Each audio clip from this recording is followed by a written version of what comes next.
Hola a todos, ¿qué tal? ¿Cómo estáis? Bienvenidos un día más al canal de YouTube. Mi nombre es Nuria Cabezas y soy fundadora y creadora de contenido en la plataforma de educación musical online llamada Music Bayside Oboe, y hoy tengo el placer de compartir con todos vosotros la entrevista realizada a Juan Alonso Mendoza Belandia. Es oboísta y director artístico en la Escuela Superior de Música Reina Sofía. Espero que os guste. Hi everyone, how are you? Welcome one more day to the YouTube channel.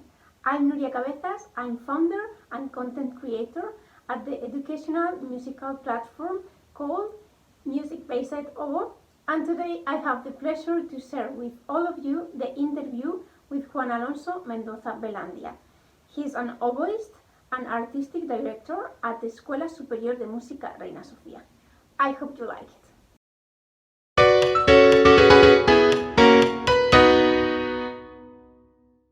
Hola Juan, ¿qué tal? ¿Cómo estás? Hola Nuria, muy bien, muchas gracias por tenerme aquí en tus vídeos de invitaciones especiales. Muchísimas gracias a ti por participar en el ciclo de entrevistas de Music Bayside. Es un placer tenerte aquí y poder compartir unos minutos contigo. Y vamos a hacer una pequeña introducción para los que no tengan el placer de conocer a Juan Alonso Mendoza Belandia, que es oboísta y director artístico de la Escuela Superior de Música Reina Sofía. Así que, bueno, Juan, ya hecha la introducción, vamos a comenzar un poquito hablando sobre cómo fueron tus inicios en el mundo de la música y cómo descubriste el Sí, oboe. Y también si podrías compartir con nosotros y con nosotras información sobre el oboe en Colombia. pues mira, sí, yo empecé en la música más o menos como a unos 8 años o así en Colombia, efectivamente con la flauta de pico, y tenía un grupito de música barroca, que éramos 4 o 5 compañeros. Yo en ese momento era, no sé, tendría 10 11 años o así, y era el mayor de todos, o sea, imagínate, éramos todos unos bebés. Y luego ya como empecé con el piano, y más tarde llegó el oboe, realmente porque mi ambición era ser director de orquesta y me habían dicho que tenía que tocar un instrumento de orquesta. Y entonces, viendo la televisión un día, los programas de la Filarmónica de Bogotá, tocaron el concierto de Marcello y el sonido me embrujó, me encantó. Yo dije, yo quiero tocar eso, por Dios, qué belleza de sonido. Fue por el concierto de Marcello en la televisión. Y poco después, mi padrino, que viajaba mucho, mi padre le había encargado, que tenía que ir a Estados Unidos, le había encargado un oboe sin que yo lo supiera, y me trajeron de regalo el instrumento. Y así comencé con el profesor. Mi primer profesor fue Jaime Cardona, que era el oboísta de la Filarmónica de Bogotá. Con él estudié en Colombia y luego ya me fui para Europa. ¿Sí? Fantástico inicios y descubrimiento del instrumento. ¿Y qué te gustaría compartir con nosotros acerca de la tradición del oboe en Colombia, de las Bueno, en escuelas Colombia allí? realmente no existe una tradición de oboe para nada. Mi profesor había estudiado con un alemán. Es que la cuestión es que en la época de la guerra mundial hubo un grupo, o incluso antes tal vez de la Segunda Guerra Mundial, hubo un grupo de alemanes, judíos probablemente, que se fue, europeos en general, que también había húngaros, checos, etcétera, que se fueron a Colombia y tocaban en la Sinfónica Nacional. Y entre ellos había uno que era Theo Houtkappe, que era el oboísta, y con él estudió mi profesor Jaime Cardona. Pero ya después, o sea, previo a esta época no existe ninguna tradición del oboe. Realmente es un instrumento muy raro y no había oboístas colombianos prácticamente hasta hace muy poco. Y ahora hay fantásticos, ¿eh? Ahora hay muy buenos.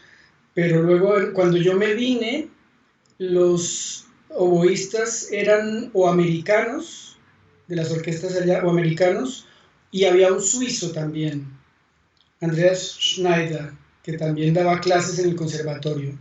Él ya murió. Y luego de esa generación, de mi generación, pues hay gente, sí, sí, sí. Jorge Andrés Pinzón, por ejemplo, que es oboe solista de la Orquesta de Chile, que estudió en París, fantástico, fantástico. y un par más, y luego ya una generación posterior a la mía ya son gente que tomó más iniciativas y que se fueron a estudiar fuera y tal. Sí, sí. Genial. Que fue un poco como importación, ¿no? De la tradición del instrumento, lo habéis salido y estáis volviendo a llevar esa tradición del instrumento al país. Es que, bueno, me parece Exacto, fantástico. ahora tenemos a un húngaro que es exalumno de la Escuela Reina Sofía, A Tamás Tamás, ¿no? Fala, que es el solista de la Sinfónica Nacional de Colombia desde hace ya varios años. Así que Sí, se ha cerrado un poco el un círculo. poco, sí, fíjate tú. Fantástico. Bueno, pues vamos a hablar un poquito ahora de lo que hemos estado introduciendo un poco ahora sobre tus años de formación ya en Europa con Arthur Jensen y Lothar Koch en el Mozarteum de Salzburgo. Pues un poco preguntarte qué significaron para ti estas etapas de formación y cómo describirías tu experiencia de estudiar en el extranjero. Sí, pues mira, yo llegué con 19 años a Europa, me fui a Viena por aquello que te digo, que quería estudiar dirección de orquesta, traía una recomendación de un profesor y tal que había estudiado en Viena, y claro, son los choques que uno tiene en la vida, un choque fuertísimo que yo nunca había pisado un conservatorio, yo no había estudiado en conservatorio, toda mi formación había sido con profesores particulares, y en Colombia había tenido la oportunidad de tocar en la Orquesta Sinfónica Juvenil que dirigía el maestro Díaz, y entonces era una cuestión como una orquesta familiar, digamos, de sus hijos, sus primos, sus sobrinos, pero que se fue ampliando y fue una institución muy, muy, muy importante para toda la gente de mi generación que están hoy sentados en las orquestas colombianas. Era la Orquesta Sinfónica Juvenil de Colombia. Un poco, tal vez, él era como, tal vez digamos que, no imitando, pero tratando de hacer una orquesta juvenil al estilo de lo que se estaba cosiendo en ese momento en Venezuela, ¿no?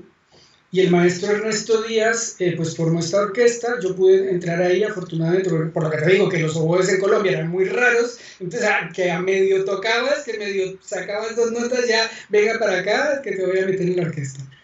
Y ahí pues aprendí muchísimo y ya luego me vine a Europa con 19 y, y estuve en Viena primero, que yo no tenía ni idea que existía un oboe vienés, no sabía que era otro sistema diferente, no sabía nada, ¿eh? Yo llegué ahí sin saber esto. Me había llevado el oboe pues porque era mi instrumento, pero no con la ambición de estudiarlo como carrera, sino la dirección, ¿no? Y claro, lo que te decía, que era un choque porque yo llegué ahí sin haber pisado un conservatorio en mi vida y no tenía ni idea de muchísimas cosas, o sea, yo era un amateur, era un diletante tremendo, no tenía ni idea de nada y tuve que aprenderlo todo a la fuerza, empezando por el idioma, pero también todas las teorías, educación auditiva, armonía, historia, todo, porque yo no sabía de nada, de nada. Entonces, claro, estudiar dirección de orquesta con 19 años, para empezar de cero prácticamente, pues no, mal. Yo solamente tocaba un poco de piano, un poco de oboe y flauta dulce y ya está. Entonces me aconsejaron que lo mejor sería, aparte de estudiar más teoría, pues estudiar realmente la carrera de oboe que me podía defender más adelante, por lo menos tener un instrumento, ¿no? Y tener una carrera en serio, porque las posibilidades de que yo entrara en dirección eran mínimas y nulas, como se vio después, que no lo hice, evidentemente. También porque el oboe me apasionó nuevamente y estudié la carrera, empecé en Viena, en el conservatorio, con Alfred Hertel, pero luego a los 2 años ya me fui para Salzburgo con Arthur Jensen. Arthur Jensen era un profesor americano que había llegado a Europa en la época de la guerra como soldado y se había enamorado y se había quedado en Salzburgo. Él fue fundador de la famosa Camerata Académica de Salzburgo. Fueron los primeros músicos de la camerata, ahí estaba él como oboísta, grabó varias cosas que luego te voy a mostrar. Tenía un sonido muy particular porque tenía unas cañas muy gruesas, casi tan gruesas como una caña de fagot, te digo. Eran más gruesas que una caña de corno inglés. Y hacía un raspado largo a lo americano, muy fáciles de tocar, pero que para su época estuvo muy bien, pero en la época en la que yo estudié ya todo el mundo tocaba en las orquestas europeas con marigot y con raspado francés y tal. Entonces, como que no entré yo mucho en ese tema que él me proponía de las cañas a su estilo, ¿no? Y con él estudié, hice el diploma en el año en el que él se jubiló, se pensionó, o sea que yo fui su último alumno, por decirlo así, con otra compañera, fuimos sus dos últimos alumnos de diploma, y luego el Mozarteum nos daba la opción de quedarnos un año más, si queríamos, sin necesidad de hacer máster ni nada, como un año, pues digamos, de puente, y me quedé porque aproveché que venía Lothar Koch. Entonces, claro, imagínate tú, estudiar con semejante leyenda, pues fantástico, y ahí estuve aprendiendo muchísimo con Lothar. Sí, sí, sí. Su primer año en el Mozarteum. Genial. Bueno, fantásticas experiencias, un montón de anécdotas y de formas de entender el instrumento y las cañas que hoy en día, pues muchas, por ejemplo, todo este que has comentado de forma de combinación de raspado con el ancho de cañas y demás, Sí. no se conoce a lo mejor demasiado cómo funcionaba, ¿no? O esas épocas de tránsito hasta que realmente se llega a unos estándares que hoy prácticamente, aunque sí que se distingue entre lo que es el raspado americano y el raspado europeo, pero ya empieza a haber como más mixtura entre todo, ya no se distingue tanto entre unas y otras, pero en esos Sí. años debía de haber como muchas corrientes paralelas, ¿no? Y cada uno Yo creo que buscaba ya el no se camino. aventura tanto como en esa época, sí. Se debería aventurar más. Yo creo que los oboístas tendríamos ahí un juego increíble de sonidos y de colores que no estamos aprovechando. Porque yo me acuerdo Koch tenía su sonido muy, muy duro, por decirlo así, muy centrado, muy brillante también. Sus cañas eran dificilísimas de tocar, yo creo, porque eran durísimas. Pero era su estilo, ¿no? En cambio, Jensen era todo lo contrario. Tú soplabas y era nada, era como el barroco, ¿no? Era una cosa muy, muy fácil de tocar y con otro sonido. No sé si cuando quieras tú me dices, yo tengo aquí alguna grabación de él que está en Spotify Sí, y la podemos escuchar. escucharlo, claro, por supuesto. Si Cuando quieres que la quieras. ponga, a ver Sí, si sí, la, Juan. si la encuentro ahora. A ver, a ver.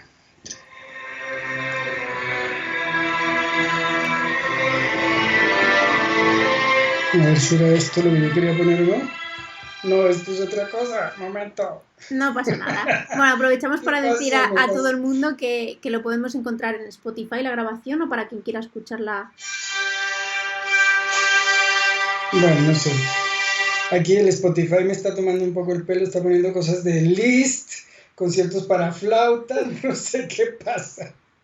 Bueno, no hay Pero bueno, problema. Vamos a decir que si lo quieren buscar, están es unas grabaciones antiquísimas de Tommaso Albinoni, los conciertos de Albinoni, con Arthur Jensen, escrito con J, Jensen, Arthur Jensen. perfecto. Bueno, pues Que ya no como me atrevo a poner nada más porque...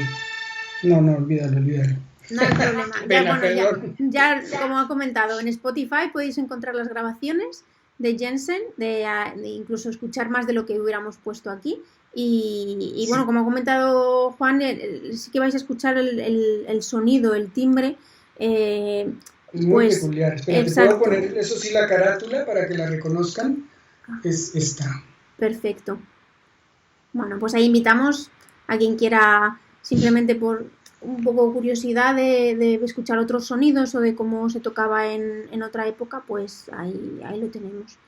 Genial. Exacto. Y también sobre este tema preguntarte, Juan, desde tu experiencia, y aunque era otra época, pero yo creo que hay cosas que se pueden extrapolar hoy en día, ¿qué consejos le darías a estudiantes que quieran salir fuera? Ya no solo hablo de España, sino de cualquier sitio, salir como de su zona de confort a estudiar al extranjero. Recomendaciones o consejos que tú crees que les pueden servir de ayuda. Pues mira, hay varias cosas. Una, respecto a los profesores, yo creo que cuando uno tiene un profesor con el cual se entiende bien, en el cual confía, pues está muy bien tener la formación durante bastante tiempo con ese profesor. Si te entiendes bien, porque he visto muchos alumnos que llegan y te presentan, que tienen 17, 18 años y te presentan una lista de profesores que han estudiado con 20 profesores, al final dices, bueno, pero este niño, ¿quién lo formó? ¿No? Entonces, cuando uno está bien con alguien, yo creo que, y los progresos son evidentes, yo creo que vale la pena tener un profesor central, por decirlo así, que te lleve, ¿no? y confiar totalmente en ese profesor.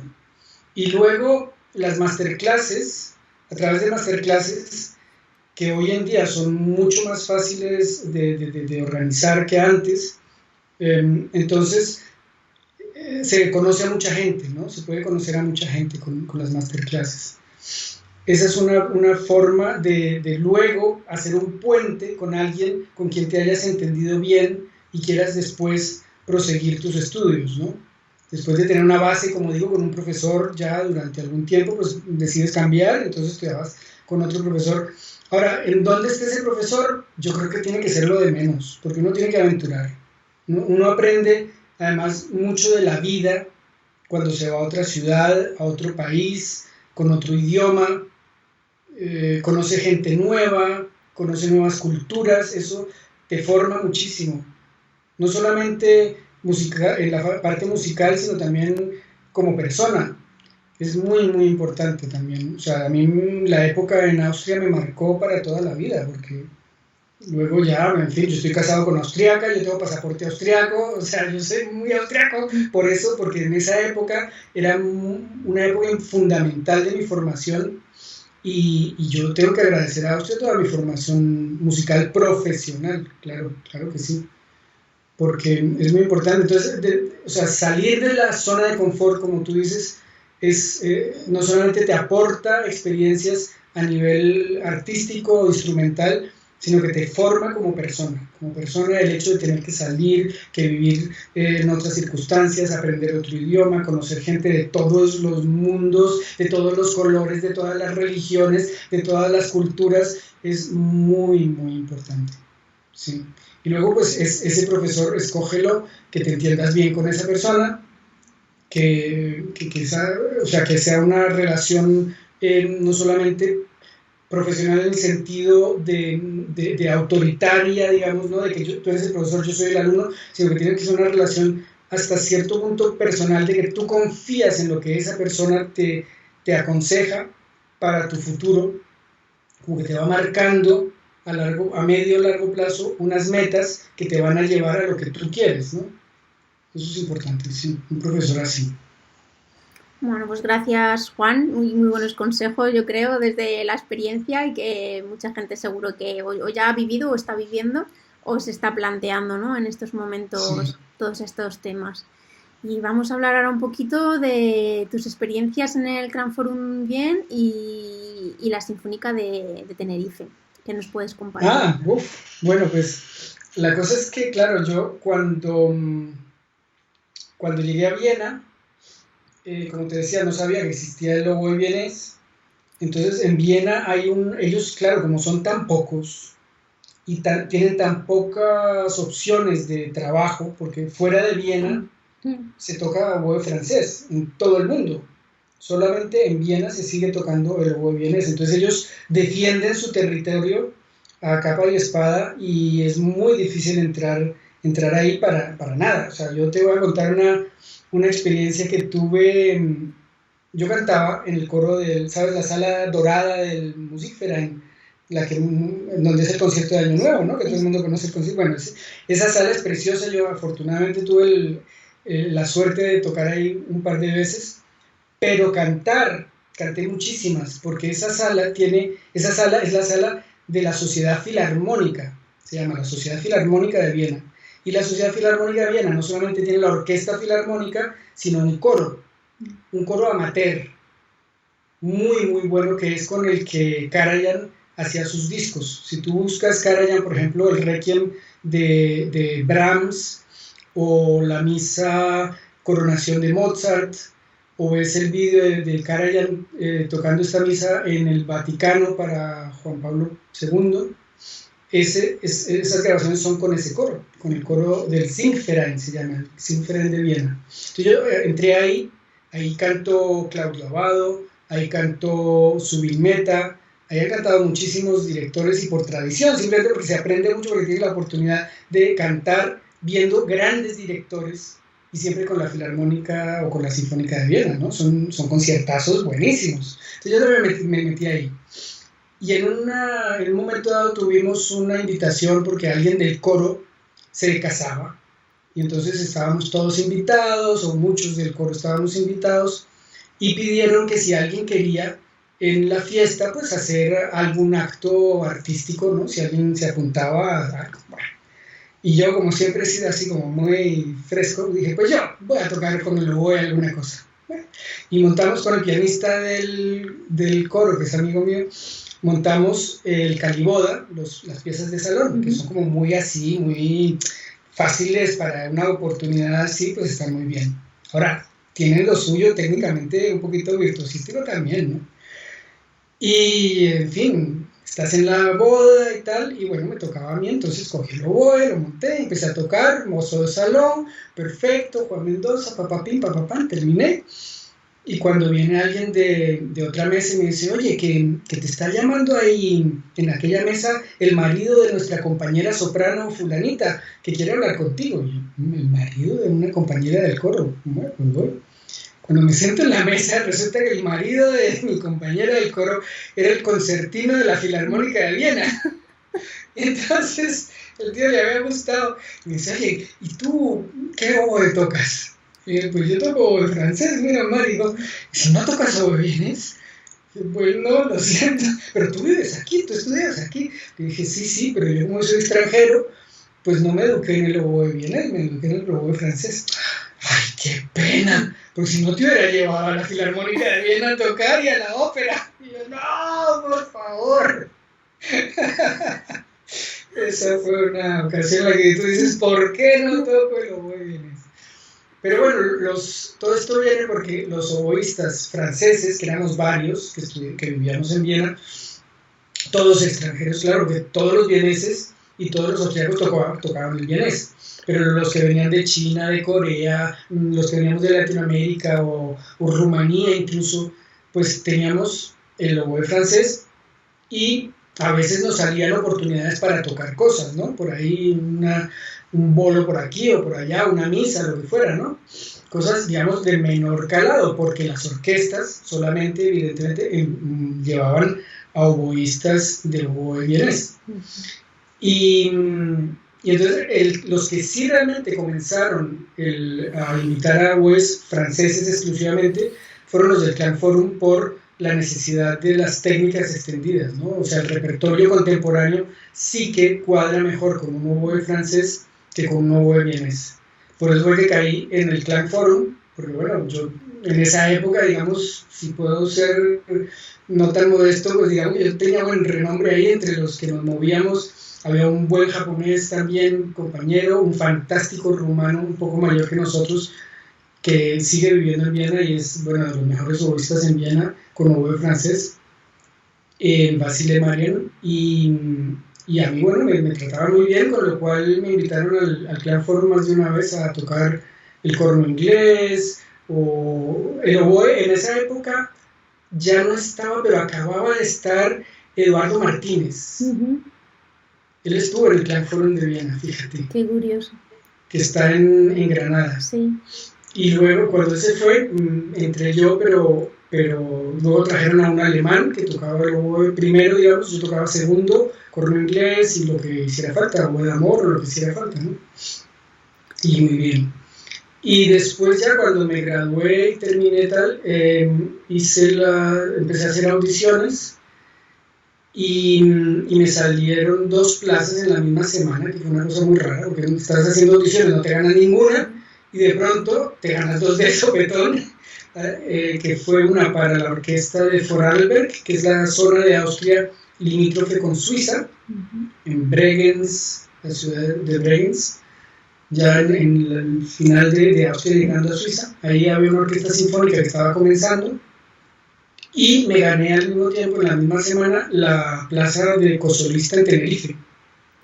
Entonces, pues, aventuras de la vida, pues uno dice, pues vámonos para Tenerife, a ver qué tal la vida en España. Yo ni sabía dónde estaban las Islas Canarias, la verdad, en ese momento.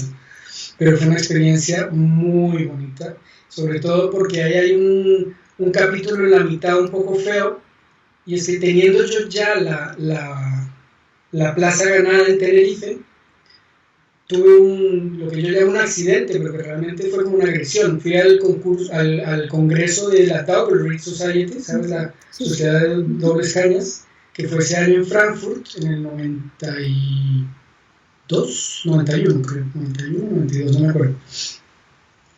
Y estando en Frankfurt me acababa de comprar mi corno inglés en el congreso y iba a tocar ahí con unos compañeros que teníamos un trío de oboes, y a la salida por la noche en un tren unos tíos nos agredieron a mi compañero y a mí, pero así de pegarnos y tal.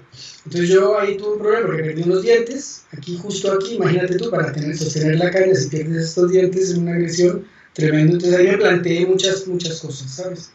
Me planteé también cambiar un poco mi futuro, reestructurarlo diferente, ya no centrarlo todo en el oboe, sino tal vez también hacer management, por eso hice management después. Y cuando llegué a Tenerife, ya había pasado esto, entonces ellos me estuvieron esperando y tal, pero ya había pasado esto, entonces llegué como con unas inseguridades, ¿no? Que te da también, no sabes esto si aguanta, no, cómo vas a hacer, tal. Entonces tuve 2 años, que le agradezco muchísimo a Víctor Pablo, que me hubiera tenido 2 años allí. Estaba Paul Opie, que era el oboe solista, y Graham Felgus, el corno inglés, estuve yo de cosolista, pero ya pensando en hacer otras cosas, ¿no? Pero fueron 2 años fantásticos, preciosos. Yo adoro la Sinfónica, tengo amigos entrañables en Tenerife y adoro esa orquesta, sí. Entonces tenemos ese capítulo ahí de la Sinfónica de Tenerife que fue muy bonito, muy bonito, muy bonito. Fantástico, Juan. Y bueno, muchas gracias por la anécdota que has compartido. Creo que puede ayudar a mucha gente en el sentido de que uno en la carrera artística se puede encontrar con muchas situaciones que no espera o que de repente claro, hay gente que se lesiona, hay gente, o sea, una carrera tú la tienes muy encarretada, muy preparada, y de pronto surge algo en la mitad y lo que tienes que hacer es simplemente reaccionar bien, positivamente, y tratar de reconducirlo hacia otro lugar lo más rápido posible, y que en algo sobre todo que te llene, ¿no? Igual que el instrumento, de otra forma, lógicamente, pero que te llene también. Entonces yo opté por el management, me fui a Viena otra vez, después de Tenerife, de los 2 años de Tenerife me fui a Viena y estudié un posgrado en Administración de Cultura, y empecé a trabajar ya en agencias y en cosas así, antes de volver a España otra vez. Sí. Fantástico. Bueno, pues animamos a la gente que a lo mejor esté pasando por algo así, que nunca se sabe, que esperemos que no, pero muchas veces, sobre todo cuando es el tema de lesiones o a lo mejor incluso tema más psicológico, que sabemos que pasa en este mundo de la música y sobre todo en el tema de la música clásica, me gusta muchas veces sacar estos temas porque muchas veces son temas tabú, que la gente oculta o lleva en un segundo plano, y que el compartir todas estas situaciones o todas estas experiencias es como abrir una ventana, ¿no?, a nuevas posibilidades, y que realmente hay un mundo más allá, que no se acaba, que uno puede... Sí, hablarlo abiertamente porque le puede pasar a cualquiera, y a mí también me ayuda porque es simplemente recordar ese momento, aunque no es un buen momento de mi vida, pero me abrió muchas otras puertas, ¿sabes? Al fin y al cabo, la vida es como es, y lo importante es, digo yo, poner toda la energía positiva en tu propio desarrollo, a pesar de todo lo que te pueda pasar, poner la energía positiva y tirar para adelante. Fantástico. Bueno, Juan, muchísimas gracias por todo lo que has compartido al respecto. Y bueno, ahora hablando un poco, seguimos con el tema que ya hemos introducido en la pregunta anterior de tu trabajo en management. Pues cómo es el día a día en la Escuela Superior de Música Reina Sofía, vuestro trabajo. Y bueno, sabemos que desde hace años realizáis proyectos de innovación educativa con alumnos y también de emprendimiento. ¿Y cuáles son los mayores retos a los que os enfrentáis hoy en día en la escuela? Pues mira, para cerrar el tema del oboe, me gustaría todavía contar que cuando llegué a Madrid me encontré con un personaje fantástico, una persona increíble que es un oboísta barroco, Jan Grimbergen, que vive aquí en Madrid, y él construye oboes y me construyó este instrumento y me enseñó a tocarlo, que yo nunca había tocado oboe barroco, y tuve que venir a Madrid para aprender a tocar oboe barroco. Ya ya sin ninguna pretensión profesional ni nada, porque ya yo estaba dedicado al management, pero sin embargo sigo tocando el oboe barroco, sigo tocando el oboe de vez en cuando, aquí en casa, ya sin ninguna pretensión, como te digo. Y luego ya centrado en el management, yo en Viena trabajé en algunas agencias.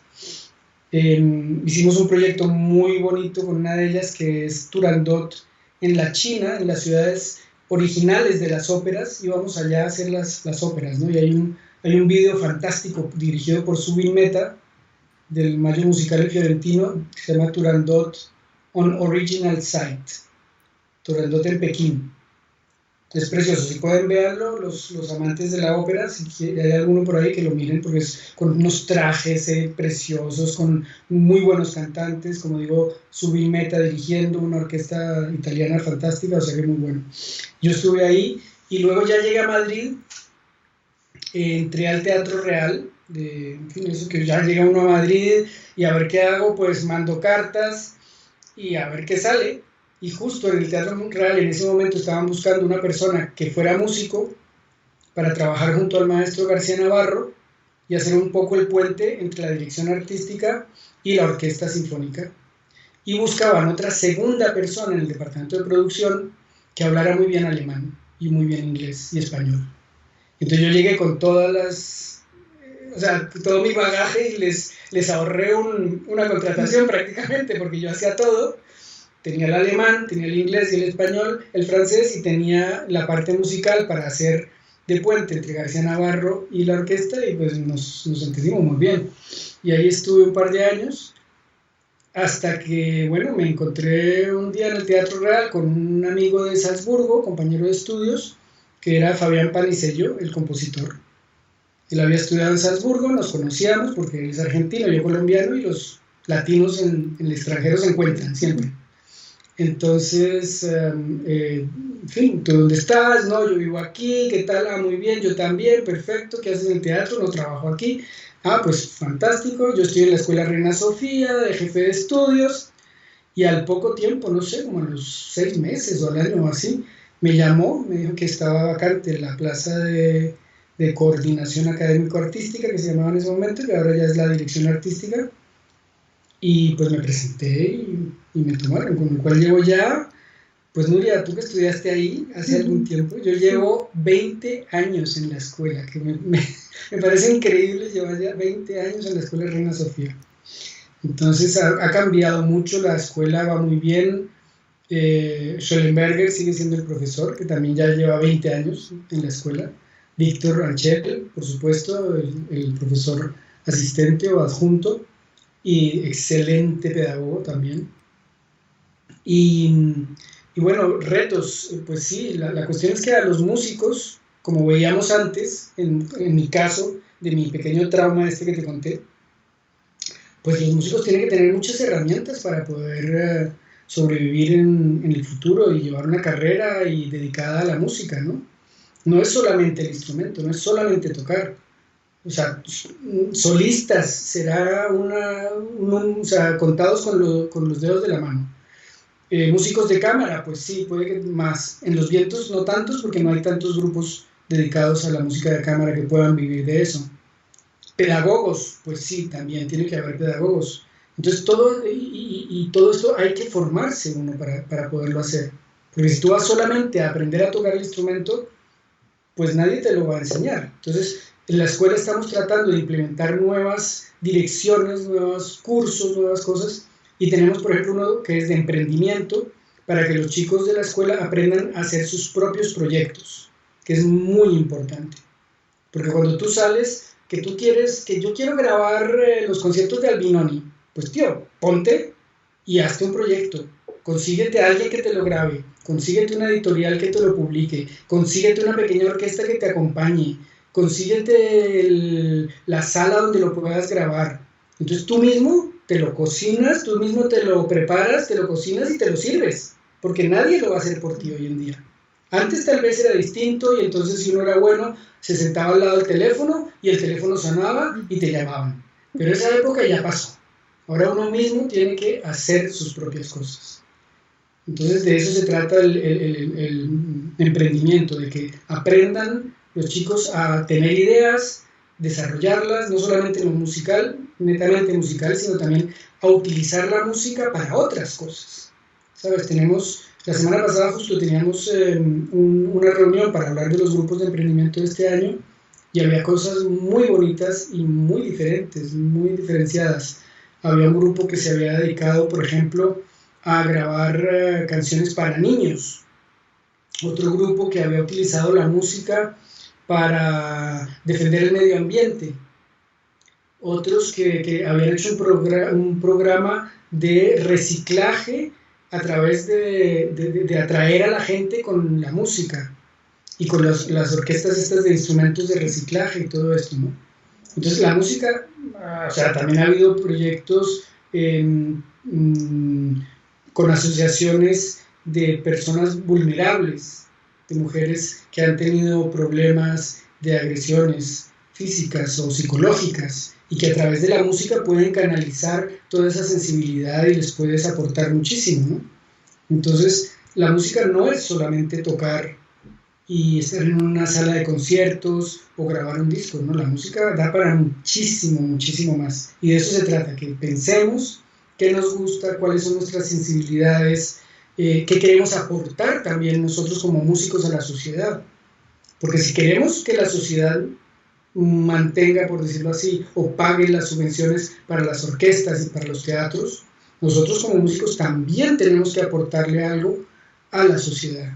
Eso es muy importante, que la sociedad sienta que la música le pertenece y la necesita. Porque en el momento en el que vea que no la necesita o tenga la sensación de que no la necesita, la va a dejar caer, ¿no? Entonces, pues de eso se trata, de que los alumnos aprendan a ser pedagogos, a ser emprendedores, a ser solistas o a hacer música de cámara o que sean músicos de orquesta fantásticos. Todo se puede aprender, porque no estamos en una vía única, de un solo sentido, sino que estamos en un sitio donde podemos hacer lo que queramos. Y si queremos abrir 20 vías o 20 caminos, pues podemos recorrerlos todos, no pasa nada. Fantástico, Juan. Creo que todo lo que has comentado y todas las innovaciones que estáis llevando a cabo me parecen fantásticas. Estoy totalmente de acuerdo. Creo que es muy necesario y en las instituciones educativas musicales, por así decir, creo que es algo que se está empezando a poner en cuestión, ¿no? Sobre la mesa todas estas temáticas y que tenemos que ser todos responsables de nuestras carreras profesionales y de nuestras vidas personales, ¿no? Más allá de los años de estudio. Y con todas estas iniciativas creo que en esos años de formación, cuando uno tiene tantas dudas o está todavía buscando el camino, me parecen unas oportunidades buenísimas de hacer pensar, porque yo creo que al final es un poco hacer pensar, ¿no? Y sacar también la creatividad de todos esos estudiantes, no solo en el sentido estrictamente interpretativo o musical, sino la creatividad de que a todos se les da bien seguramente alguna otra cosa más o les interesa algún tema más que el propio instrumento, pues relacionarlo, sacar nuevos caminos, nuevas vías de futuro a lo mejor laboral y que ellos tengan esa responsabilidad de qué puedo aportar yo, como has comentado, esa responsabilidad, ¿no? de con la sociedad donde ellos están y atraer a ese público a los conciertos o a las aulas en el futuro también y que el despertar en este sentido creo que ya hacía falta y que a lo mejor con crisis como las que estamos viviendo todavía se ve muchísimo más acentuado, ¿no? La necesidad de todo esto. Exacto. Así que sí, sobre todo no estar esperando a que me den, sino más bien obrar yo mismo activamente para aportar lo que yo puedo aportar, ¿no? Exacto, músicos proactivos, ¿no? Que estén ahí sí. en el pie del cañón, pero Muy en todos importante. los sentidos. Genial, sí. Juan, muy bien. Bueno, pues enhorabuena por todo lo que estáis haciendo en ese sentido, creo que es fantástico. Y bueno, pues también preguntarte sobre, a lo mejor, también desde tu experiencia y como director artístico en la escuela y con la perspectiva de tantos años trabajando en una escuela de tanto prestigio como la Reina Sofía, ¿qué consejos le darías a estudiantes preprofesionales para preparar y realizar audiciones, ya sean de orquesta o para entrar en un conservatorio?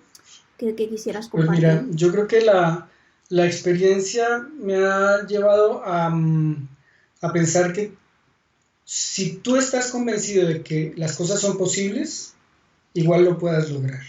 Si tú de plano dices, uy, no, pero es que no, ¿cómo me voy a presentar a este sitio? Porque tal, porque no, porque ahí ya ni vayas, no tiene sentido. Entonces yo creo que lo primero es uno mismo mentalizarse de que lo puede lograr y prepararse a consecuencia. Si tú vas a hacer unas audiciones, pues primero que todo, mira cuál es el nivel de la orquesta, mírate vídeos o escucha grabaciones de esa orquesta, porque cada orquesta tiene su propia personalidad. Hoy en día ya no es tan marcada como hace años, que tú escuchabas el Concertgebouw y era absolutamente distinto de la de París, o de la de Viena, o de la de Berlín, o de la de Londres. Todas eran distintas, todas tenían su propio... Hoy hay un poco, sí, una similitud entre todas las orquestas. Prácticamente han perdido bastante, lo que yo pienso que es una pena, que hayan perdido ese carácter personal de cada orquesta. Pero bueno, si tú escuchas cómo tocan en esa orquesta, qué color utilizan, qué fraseos utilizan, entonces tienes que prepararte porque tú vas a presentarte no a cualquier orquesta, tú vas a presentarte a esa orquesta. Entonces ellos están acostumbrados a una estética que van a buscar a la persona que más se parezca a lo que ellos hacen, ¿sabes? Entonces, primero que todo, eso, escuchar bien en las orquestas de las que vas a ir a presentar audiciones y prepararte absolutamente todos los papeles que te habían pedido, todos.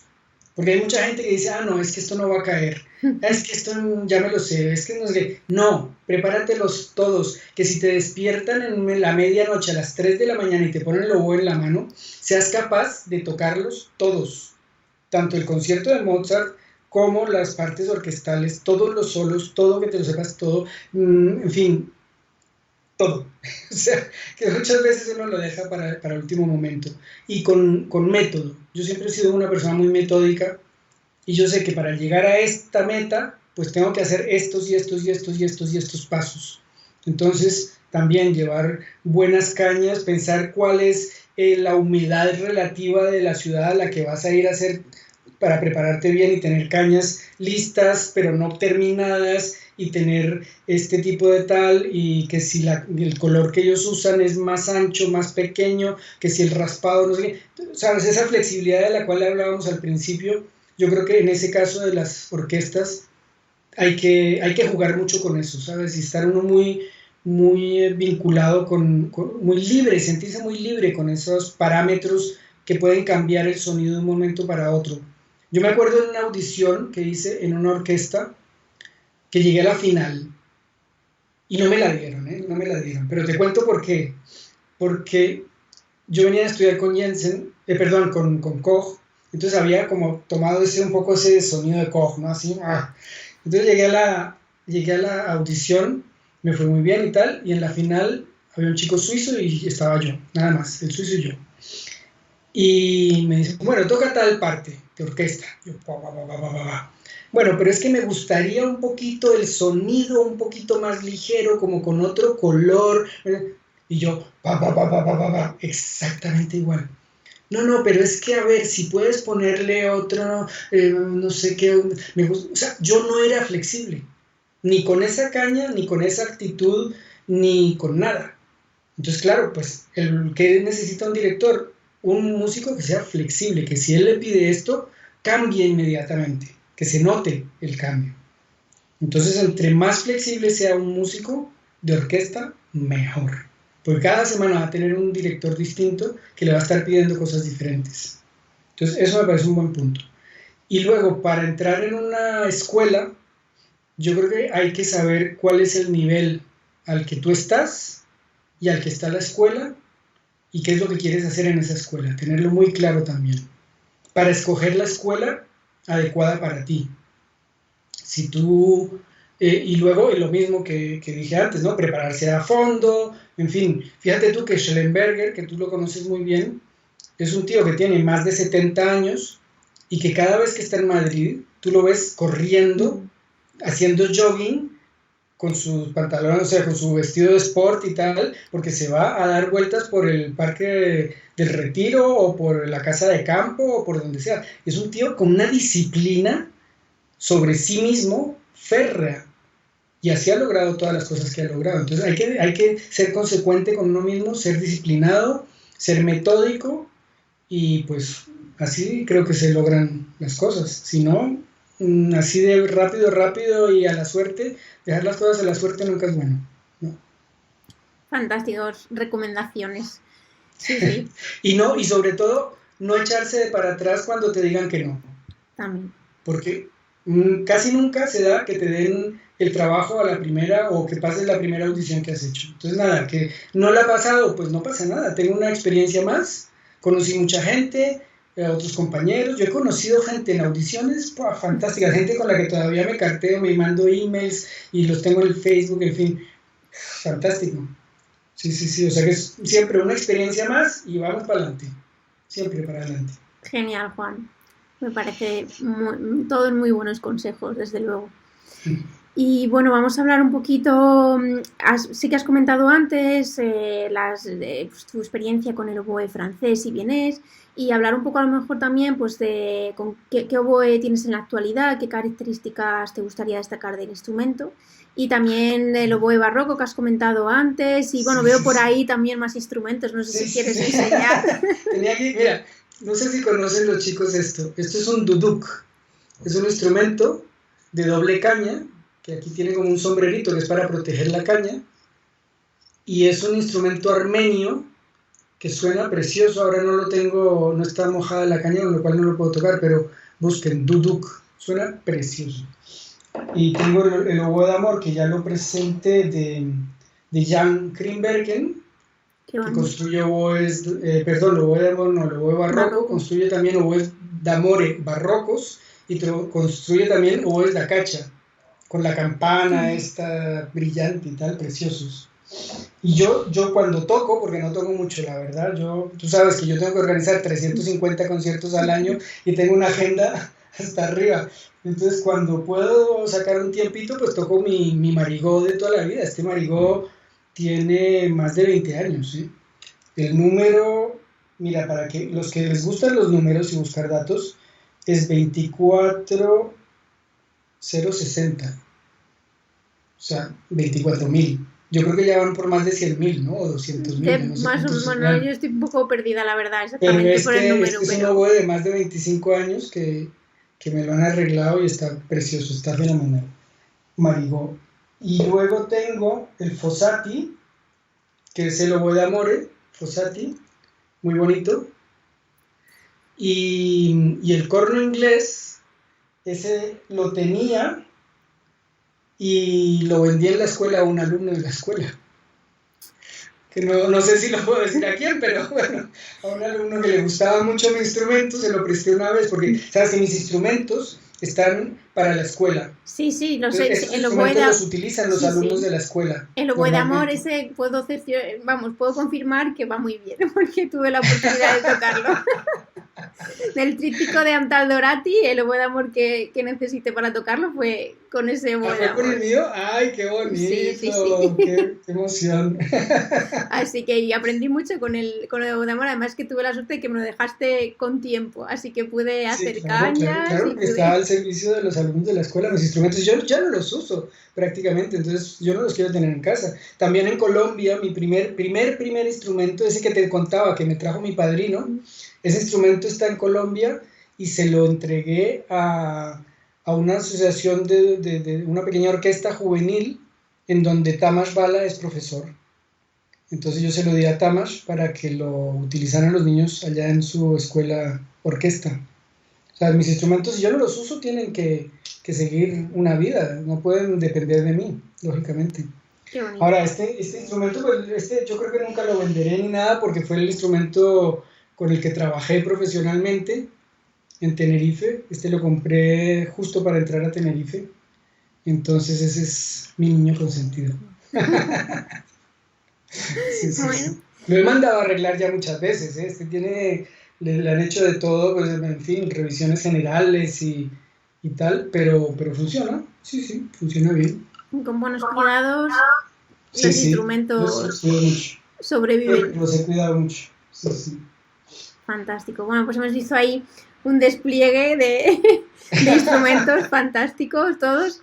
Y del duduk hay un grupo que se ha puesto muy de moda ahora en internet de instrumentistas que lo tocan con música tradicional y están como con muchísimo contenido creado que, bueno, está por ahí por internet, si no ya dejaremos el link por ahí. Pues voy a buscarlo, sí. Dudukuist o algo así, bueno, ya luego lo busco y pongo por aquí el enlace por si alguien lo quiere buscar y un poco una forma de conocer ese instrumento y el sonido y las músicas que se están haciendo hoy en día, que en muchos países están como resurgiendo la música tradicional, ¿no? Con los instrumentos tradicionales y demás, pues es lo que están haciendo con este instrumento. Me parece muy, bueno, yo no tengo el placer de conocerlos y tampoco los he visto en directo, pero sí que los he visto por internet y he visto algunos vídeos y me parece fantástico el trabajo que están haciendo, así que ya dejaré por aquí el enlace por si alguien lo quiere ver y así ya enlazamos con el instrumento que has propuesto. Así que genial. Bueno, y vamos a continuar con alguna pregunta más, con el tema de docencia también. Preguntarte ¿qué consideras que es lo más importante que un profesor debe transmitir a sus alumnos en los años de formación? Pues yo creo que motivación, confianza también, y que disfruten con su instrumento, ¿sabes? Porque si uno se ha acercado a la música por un instrumento y lo quiere manejar, lo quiere gobernar, digámoslo así, ese instrumento, es porque le ha gustado, como en mi caso tal vez el sonido, otros porque le ven cómo brillan las llaves, otros porque, qué sé yo, cada niño es distinto, cada niño tiene sus cosas por las cuales un instrumento le ha ganado el alma, ¿no?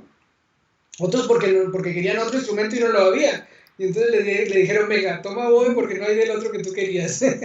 Entonces, primero que todo, pues encariñarse con el instrumento. Y motivarlos mucho, encariñarlos con el instrumento a los niños pequeños, porque sin motivación, pues no van a estudiar.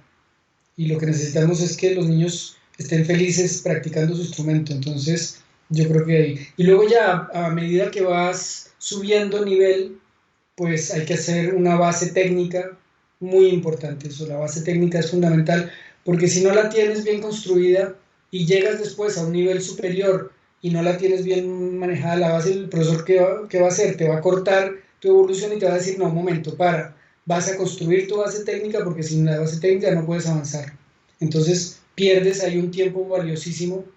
Entonces yo creo que lo primero, una base técnica de respiración sobre todo, que es fundamental. Acuérdate que nosotros y los cantantes, lo primero, la respiración, porque sin respiración no llegamos a ninguna parte.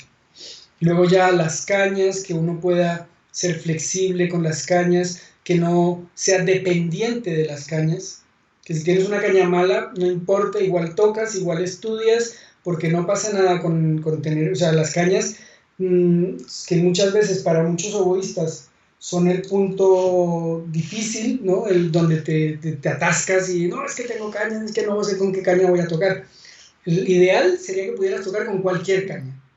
Una caña nueva, una caña vieja, una caña, en fin, lo que sea, pero que suene, porque el músico eres tú. El músico no es la caña, ni es el instrumento, el músico eres tú. Entonces, así la caña suene horroroso, suene horrible, yo estoy seguro que un buen músico le saca por alguna parte el gusto musical que necesita en ese momento. Entonces, no depender nunca de las cañas, no hacer cañas de esas inflexibles como tenía yo en esa época que te conté, que no puedes cambiar el color, que no puedes cambiar la afinación, que no puedes cambiar nada, porque eso lo único que está haciendo es poniéndote un palo en la rueda que no te deja avanzar. Entonces, tener unas cañas muy libres, que el sonido lo pones tú. Acuérdate que uno tiene que aprender a manejar. Yo ahora, como estoy estudiando canto en mis ratos libres, que no tengo nada que hacer, sino ponerme a estudiar canto, estos días de confinamiento me puse en unas clases en internet y estoy feliz. Entonces, claro, ahí aprendes a manejar también todos tus resonadores, que los tenemos. Y los músicos, o sea, los cantantes sí que los usan, pero los músicos muchas veces no los usamos, y sí que los tenemos, y en el momento de usarlos vas a ver cómo crece el sonido, cómo proyectas también con el oboe, que son muchas cosas que no se enseñan, la verdad, muchas veces. Y ya cuando estás en un nivel superior, pues tienes que tener una técnica, evidentemente, y repertorio, y sobre todo ya en un nivel superior tienes que entender muy bien lo que estás haciendo.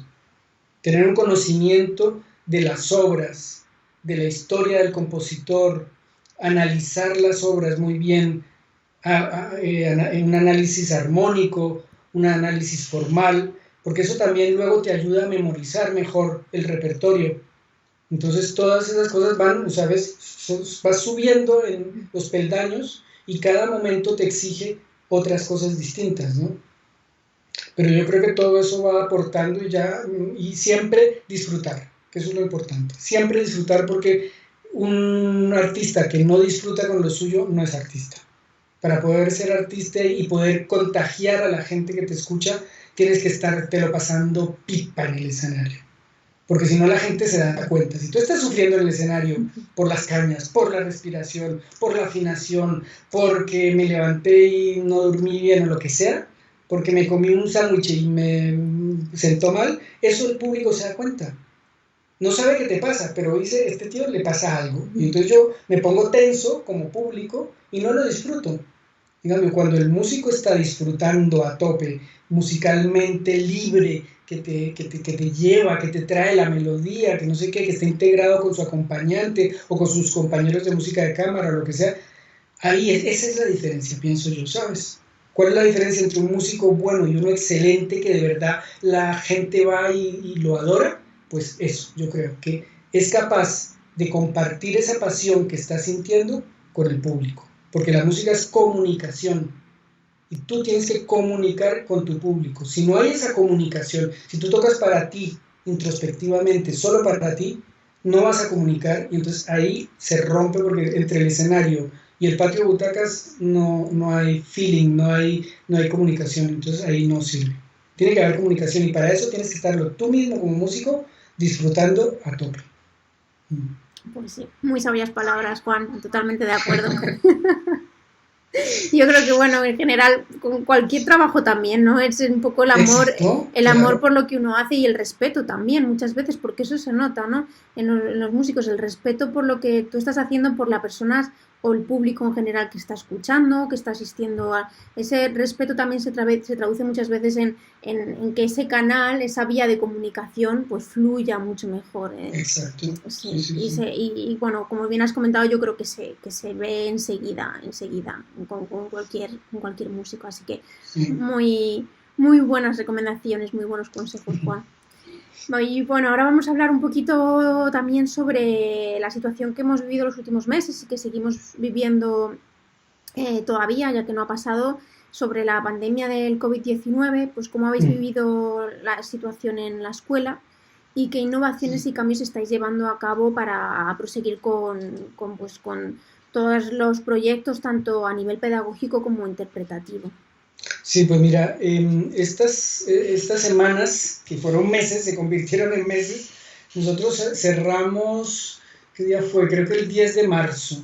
Sí, 9-10. Estábamos en plenos conciertos docentes. No sé, para quienes no conozcan la escuela, nosotros trabajamos en trimestres, con lo cual al final de cada trimestre, cada cátedra tiene que tocar un concierto docente, que es que todos los alumnos tienen que pasar por el escenario y tocar lo que han preparado en ese trimestre.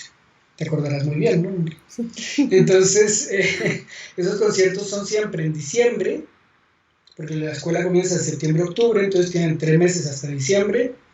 Ahí hay conciertos docentes. Luego está enero-febrero, y en marzo son los docentes.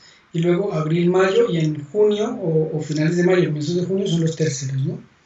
Los docentes, estos famosos. Entonces estábamos en plenos conciertos docentes de las cátedras cuando empezó la cuestión de que viene el virus y que China y la historia y cuál, porque justo vino Juanma, tú te acuerdas de Juanma, ¿no? García Cano, sí. Que es oboísta también, está que estudió en China, y digo que estudió en la escuela y que ahora trabaja en China y es profesor en China. Pues él pasó por mi despacho en febrero a contarme que estaba en Madrid, y yo, ¿y tú qué haces en Madrid si estás en plena temporada? No, porque nos cerraron la orquesta, nos cerraron la universidad, y pues me he venido un par de semanitas aquí. ¿Por qué? Por un virus, hay un virus, y la cuestión del virus, pues no me iba a imaginar yo que lo del virus nos iba a golpear tan fuerte. Entonces nosotros decidimos cerrar la escuela. Los últimos conciertos que dimos, ya separamos al público, le pedimos al público que se separara, y nosotros, me refiero a los profesores y la dirección, que estamos en todos esos conciertos docentes, nos hicimos en el piso de arriba, en el anfiteatro. El público lo dejamos en el patio de butacas y nosotros nos subimos al anfiteatro, un poco para separar también, ¿no? Tener la distancia a esta hora que se acostumbra. Pero ya vimos que la cuestión no era segura y decidimos cerrar. Entonces se cerró la escuela, todo el mundo para su casa, coger ordenadores, los de la oficina, porque no sabemos cuánto va a durar esto, 2 semanas, 3 semanas, y desde entonces tenemos la escuela cerrada. Ahora, cuando vimos que ya la cosa iba para largo, pues las clases se siguieron dando por Teams, por Zoom, por Skype, por donde fuera. O sea que la escuela no ha parado, realmente han seguido dando clases de instrumento, han seguido dando clases de teóricas, se ha seguido haciendo todo. Y justo la semana pasada, que ya era la semana en la que se suponía que terminaba el curso académico, organizamos ya una pequeña orquestita, porque ya se ha acabado esta época, ¿no?, tan tremenda, se supone, por lo menos de momento. Entonces ya nos dejaban volver a abrir un poquito. Hicimos un concierto sin público, que lo encuentran, si quieres, luego te paso el link para que lo pongas, está en el YouTube de la Escuela Reina Sofía, y va a estar todo el verano ahí colgado con el maestro Pablo González, la orquesta de cámara de la escuela. Hicimos la Trauermusik, o sea, la música funeral de Hindemith, el Bartók Divertimento para cuerdas, y con oboes y trompas hicimos la 29 de Mozart, la mayor, la sinfonía. Eso fue lo que hicimos ahora el viernes, hace un par de días, y con esto cerramos, o sea, abrimos solo para hacer esto y cerramos, porque ya hasta septiembre queda cerrada la escuela. Ahora en Santander, nosotros siempre hacemos actividad de verano en Santander. Vamos a hacer a partir de ahora todo el mes de julio 20 conciertos presenciales en Santander, también clases magistrales online y conciertos online, y en paralelo el otro proyecto que tenemos en verano, que es el campamento de verano para niños, el Summer Camp para niños, lo estamos haciendo también en verano. También online, en verano online. Entonces, eso es lo que estamos haciendo. Ahora, ¿qué va a pasar en septiembre? Pues no se sabe. Yo creo que las teóricas las seguiremos dando por internet para evitar aglomeración de los chicos en el aula. Las clases de instrumento presenciales, tal vez, probablemente con barreras, ¿sabes? Estas barreras de plástico que se ponen ahora en las orquestas. Yo creo que con eso un poco para dividir profesor y alumno, supongo. Música de cámara, espero que podamos hacer música de cámara. Igual también ponemos a los chicos como en peceras para separarlos un poquito con estas divisiones de plástico que hay ahora, que son como atriles, pero que son de plástico, transparente, y para que puedan tocar música de cámara. Y vamos a ver, por lo demás, yo tengo una orquesta en octubre con Pablo Eras Casado, está planeada. Tengo una camerata en diciembre, en fin, tenemos todo ya organizado normalmente, ¿no? Todo el calendario del próximo curso. Pero yo creo que esas serán, si hubiera algún profesor que por X o Y razón no pudiera venir, pues también vamos a implantar para esos casos clases que se puedan dar presenciales, como hemos hecho durante estos meses, por internet, pero en principio se sigue dando clase presencial con el profesor in situ, que vengan a Madrid y den sus clases como siempre. Ese sería el ideal. Vamos a ver. Perfecto. Bueno, pues estaremos atentos a cómo va evolucionando todo y a cómo nos tendremos que ir adaptando. Sí. Afortunadamente en la música nosotros trabajamos uno a uno, ¿no? El profesor y el alumno, con lo cual pues son aulas amplias, son aulas grandes, con lo cual puedes tener una cierta distancia con el profesor y el alumno, pero para música de cámara también va a ser complicado. Yo me imagino que tenemos que pensar algo, como te decía, Y la orquesta, espero que podamos hacer una orquesta grande, porque con Eras Casado tenemos el triple de Beethoven y la novena de Shostakovich en el programa, pues a ver cómo lo vamos a hacer. Será de aquí a allá, esperemos que ya las cosas se calmen un poco y que las orquestas puedan volver a tocar un poco en forma normal. Pero bueno, eso es lo que tenemos en la agenda. Lo veremos, sí. a ver cómo... Espero que podamos hacer un año más o menos normal. Sí. Además que se cumplen ya pronto 30 años de la escuela. Entonces comenzamos ya a festejar el 2021, son 30 años de la escuela. Pues felicidades, aunque todavía no ha llegado, pero la felicitamos ya desde ahora. Y bueno, pues iremos viendo a ver todo lo que organizáis para celebrar los 30. Hombre, para vosotros exalumnos haremos un encuentro de exalumnos. Pues ojalá que podamos... Sí, ya hicimos uno, este sería el segundo, que estaba planeado para este año en junio, pero ¿no? Se ha pasado para el próximo año, espero que se pueda hacer y que venga mucha gente. Lo hacéis coincidir con el aniversario, así que bueno, no hay más que por bien no venga. Tú sabes que la escuela tiene más o menos como el 10% de los músicos profesionales españoles, de las orquestas españolas, vienen de la escuela, entonces pues espero encontrar una fecha en la que todos puedan venir, que es difícil porque tengo que ver las agendas de las orquestas profesionales. De España y de fuera de España también. También, sí. Bueno, Juan, pues hablando de nuevas tecnologías y de enseñanza un poco online también que hemos comentado ahora a raíz de la pandemia, saber qué opinión te merecen todas estas innovaciones, o sea, no solo desde la enseñanza online, sino de nuevas metodologías, nuevas aplicaciones, pues todo ello aplicado a la enseñanza-aprendizaje del oboe o, bueno, a la enseñanza-aprendizaje de un instrumento musical. Yo creo que ha servido primero que todo, para que la gente vea que hay, como decíamos antes, muchas vías de acción, ¿no? Muchas formas de ser profesional en la música.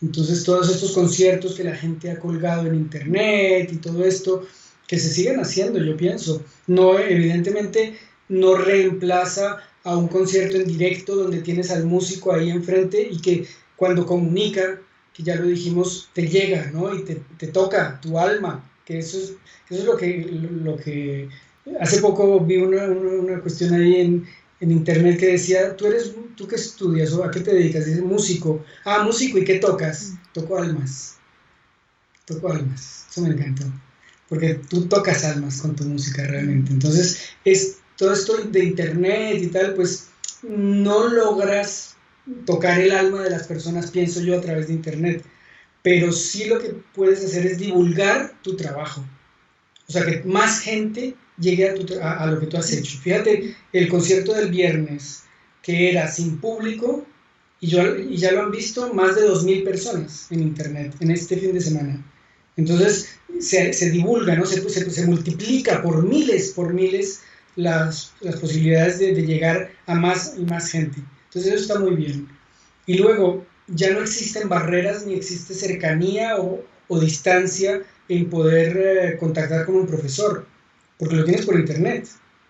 Entonces, que yo quiero, pues mira, escríbele un email a tal profesor, a tal persona, y le digo, oye, ¿por qué no me das una clase por internet? Desde tu casa y yo en la mía, y te conozco, y de pronto si me animo, pues cojo y pago un tiquete y me voy a dar un cursillo contigo en otro lado. Pero dame una clase por internet, ¿no? De pronto se puede ayudar esto. O sea, una de mis compañeras, alumnas de Jensen, Clara Dent, que es oboísta solista de la orquesta de Berlín, de la radio de Berlín, si no estoy mal. Clara pertenece a otra generación, claro. O sea, Clara es menor que yo. Cuando yo estaba estudiando y terminando, ella tenía 15 años y empezaba a estudiar. Entonces, ella sí que hace cursos por internet, yo creo, y se mueve mucho más en las redes sociales. Son cuestiones también generacionales. La gente joven hoy en día se mueve mucho mejor en las redes, las sabe utilizar, pero yo creo que es para eso sobre todo, ¿no? Para que lo que tú haces le llegue a más gente, y si lo que tú haces lo haces bien, pues fantástico, porque entonces se aprovecha más gente. Ahora en estas semanas nosotros, por ejemplo, desde la escuela tenemos un pequeño convenio con música con sinfonía para el Perú, Sinfonía para el Perú, que es un proyecto para niños en situaciones sociales y económicas muy difíciles en Perú, que a través de la música se les está ayudando a pues salir adelante, a que estén ocupados en algo bonito como es la música y no estén por ahí por la calle en cosas menos provechosas, por decirlo así. Entonces hemos pedido a algunos alumnos y exalumnos de la escuela si quieren dar clases por internet, y es que ves, ya no hay distancia, o sea, los chicos en sus casas en Perú reciben clase de profesores de España, exalumnos o alumnos de la escuela, y ya no hay distancias y pueden aprovechar muchísimo. Cuando yo estaba estudiando, como te digo, no sabía que existía el oboe vienés, no sabía quién era Jensen, a duras penas sabía quién era Koch, porque me lo había contado mi profesor que había estudiado con un alemán. Pero esas distancias ya no existen. Los chicos en cualquier parte del mundo se meten en Google, se meten en YouTube, escuchan los conciertos de gente fantástica, y eso es muy valioso porque escuchan la calidad del artista, el gran artista, que en mi época era muy difícil. Tú tenías el que venía a tu ciudad y lo podías escuchar, y si tenías un disco o un cassette, de los cassettes pequeñitos, y ya los niños que nos están viendo no tienen idea de lo que estoy hablando, pero era la única forma de escuchar música. No había YouTube, ni había internet, ni había nada, que venimos de la edad piedra. Entonces todas estas tecnologías me parece que siempre son buenas, siempre y cuando, como en todo, depende de cómo se utilice, ¿no? Pero que bien utilizadas pueden ser muy provechosas. Sí, sí. Qué bien, Juan. Bueno, pues ahora hablar también un poco, hablando de nuevas tecnologías y avances tecnológicos, pues también lo que opinas sobre los avances aplicados a la construcción tanto de oboes como de cañas.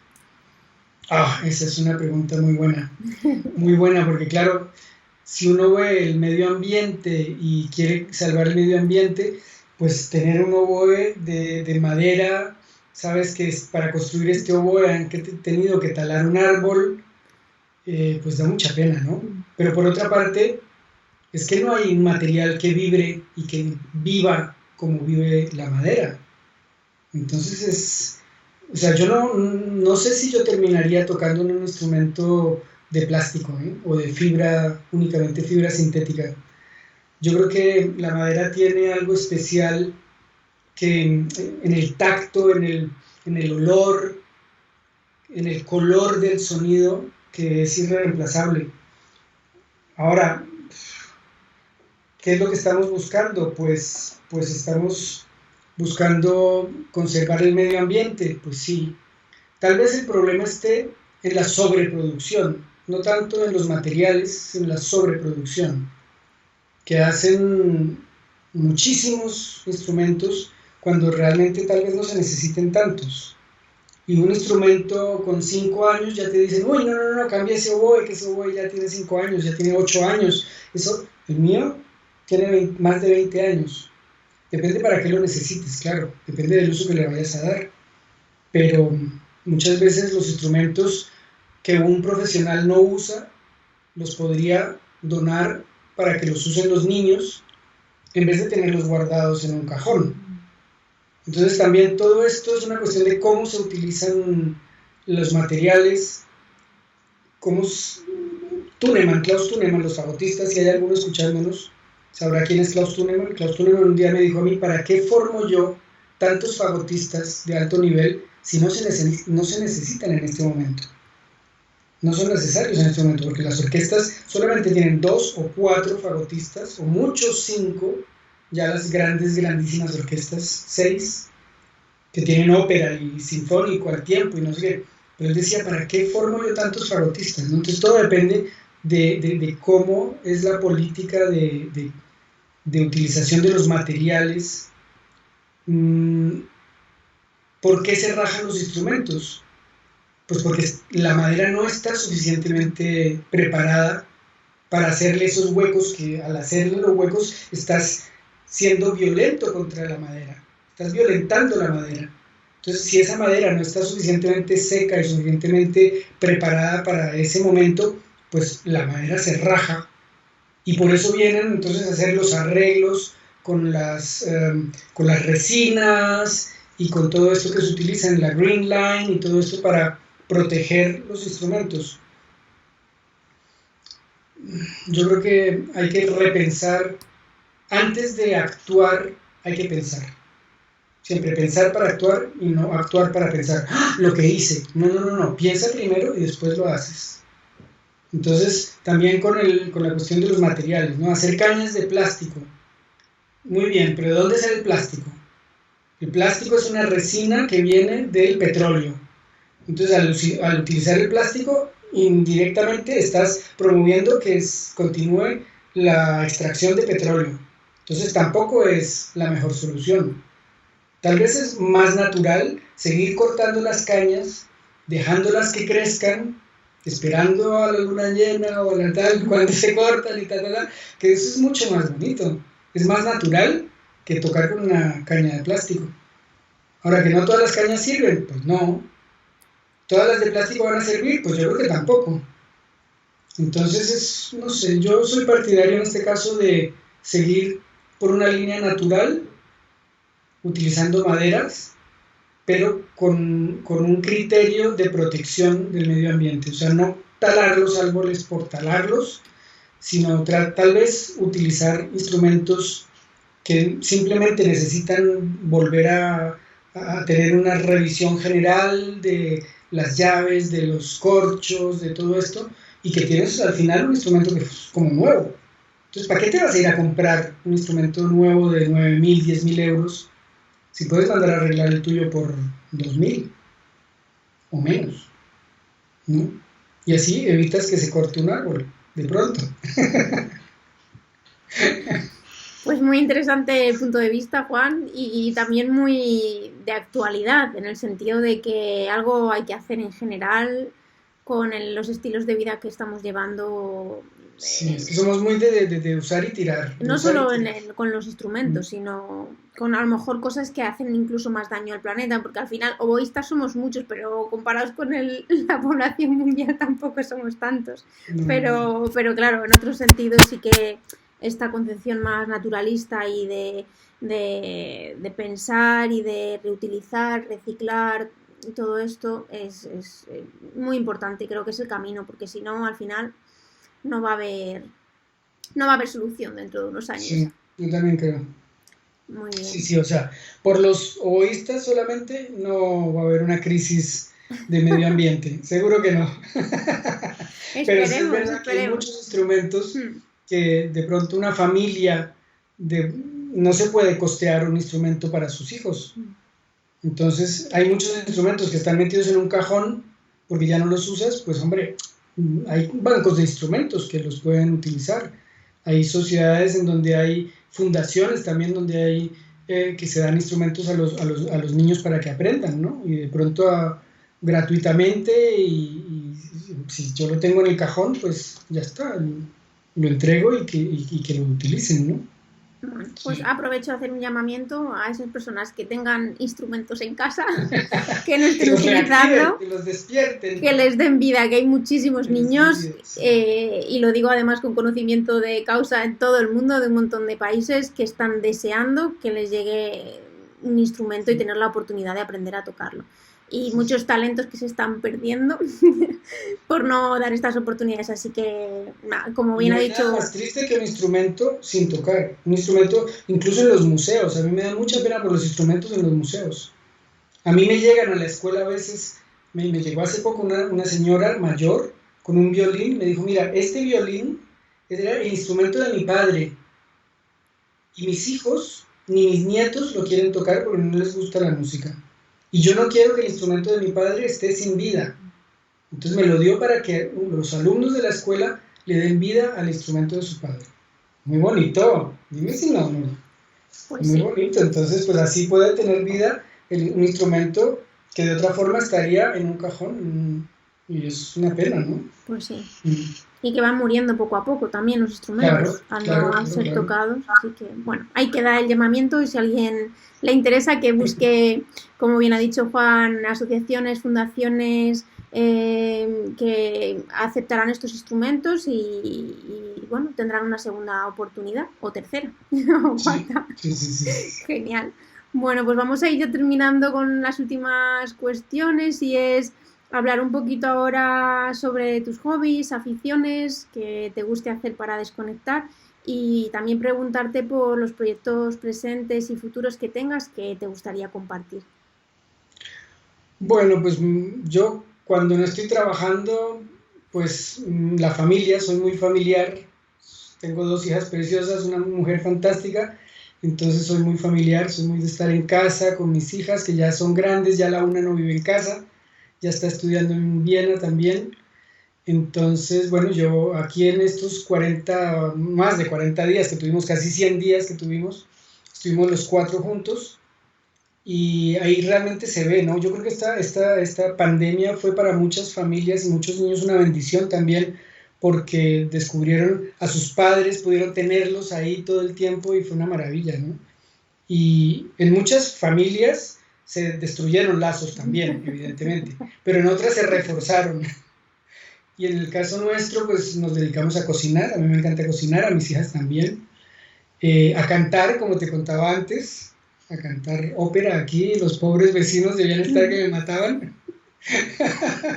Y planes futuros, pues no sé, yo tal vez sueño con tener una casita por ahí en el campo algún día y sembrar mis cebollitas y sembrar mis cañas de pronto, pero, pero no tengo mayores ambiciones. Yo, la verdad, me he disfrutado cada día de mi vida tan bien, tan bien disfrutado, la verdad, que me lo he pasado muy bien hasta el momento. Sigo pensando que la vida se disfruta cada día, entonces mis planes pues eran seguir igual, mientras que el cuerpo aguante, seguir disfrutando la vida con la familia, con los amigos, cocinar con amor para ellos, pasear, en fin, y disfrutar de un buen atardecer, disfrutar de un aire puro, de un pajarito que se paró en la ventana, todos los detalles.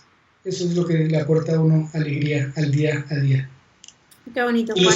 Y los buenos conciertos también, naturalmente, que si yo hago 350 conciertos, que son un curro tremendo, pues que por lo menos salgan bien. Y verlos crecer a ustedes, de verdad, que es que ver a los alumnos crecer, verte a ti, que entraste de alumna a tocar oboe y ahora eres una persona súper encantadora y que la sigue muchísima gente por todo esto que tú haces de pedagogía, por las redes, pues es una maravilla ver eso.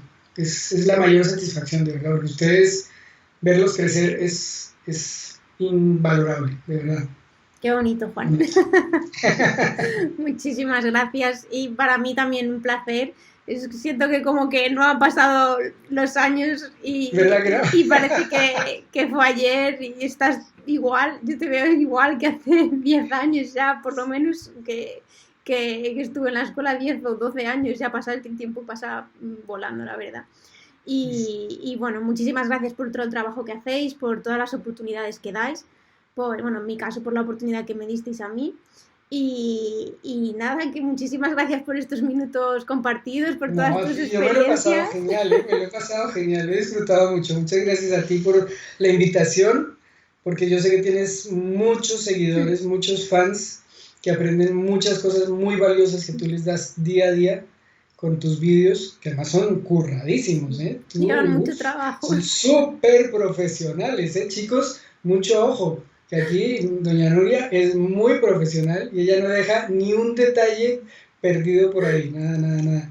Entonces aprender mucho con esto porque son cosas de verdad de las que estábamos hablando antes, son la base realmente también lo que tú les das a estos chicos, ¿no? De una ayuda, un soporte básico para que puedan seguir subiendo esos peldaños. Entonces nada, muchas gracias a ti, muchas gracias a tus seguidores, espero que no se hayan aburrido y que no se hayan ido después de 5 minutos. Y nada, si alguno llega a la Escuela Reina Sofía, pues bienvenido, ahí nos veremos.